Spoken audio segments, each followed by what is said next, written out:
श्रीमन्नारायण नारायण हरि हरि ओम। श्रीमन्नारायण नारायण हरि हरि ओम। श्रीमन्नारायण नारायण हरि हरि ओम। श्रीमन्नारायण नारायण हरि हरि ओम। मेरे मित्रों, तब भरत जी की पूरी आसक्ति मृग में हो गई। उड़ते बैठते उनके चित्त में मृग ही बना रहता था। वो उछलता कूदता उसी में खुश होते। धीरे धीरे उनका सब पाठ, तप, प्रणव का उच्चारण सब धीरे धीरे छूटने लगा।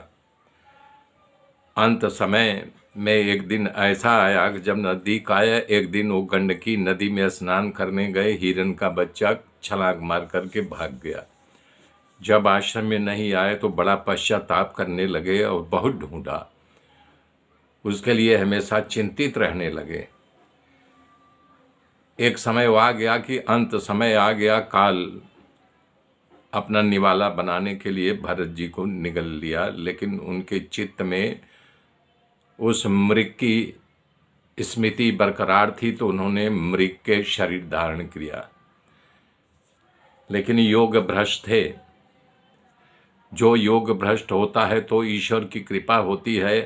वो जहाँ से शरीर छूटा है वहीं से फिर उसके अंदर योग विद्यमान रहता है। उस मृग को पूर्वजन्म की बातें याद रही। वो फिर गंडकी नदी के किनारे पहुंच गया, जहाँ तप करना शुरू किया था।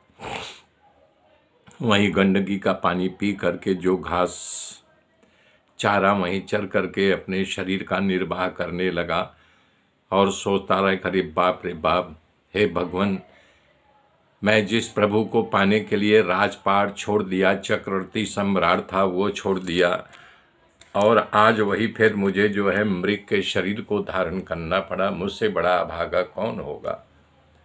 लेकिन उनको पूर्वजन्म की बात याद रही, इसलिए वो अपना तप करते करते, अपना प्रारब्ध काटते काटते एक समय आया कि मृग का शरीर भी छूट गया।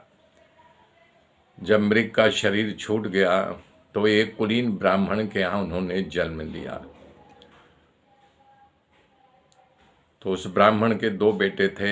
एक बड़ा लड़का था और दूसरे भरत ने जन्म लिया।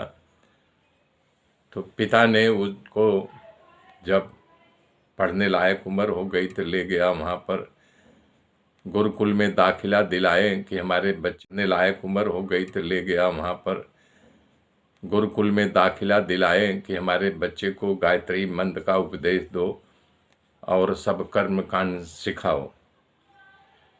तो भरत जी ने सोचा कि मैं अगर कर्म बंधन में बंधूंगा तो कर्म करना पड़ेगा, वो कर्म करूंगा तो बंधन में बंधूंगा, उस बंधन को काटने के लिए फिर कर्म करूंगा, फिर उस कर्म को काटने के लिए दूसरा, इसलिए कर्म बंधन में बंधता रहूंगा।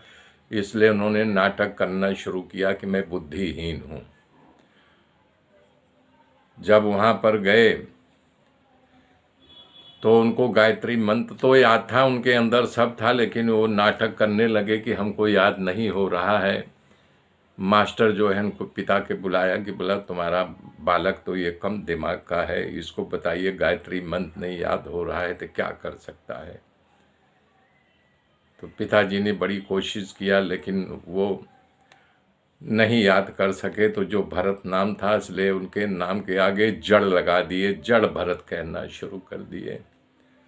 जब तक पिता थे तब तक उनका देखभाल किए। पिताजी की जब अवस्था हो गई तो उनका शरीर छूट गया, माता सती हो गई। तब उनके भाई का शासन काल था। तो भाई ने बोला कि उनको समझाया कि देखो भाई, ये जीवन निर्वाह के लिए कुछ करना ही पड़ेगा। तो बोले कि भैया आज्ञा करो। तो बोले ऐसा करो, तुम खेती की रखवाली ही करो न।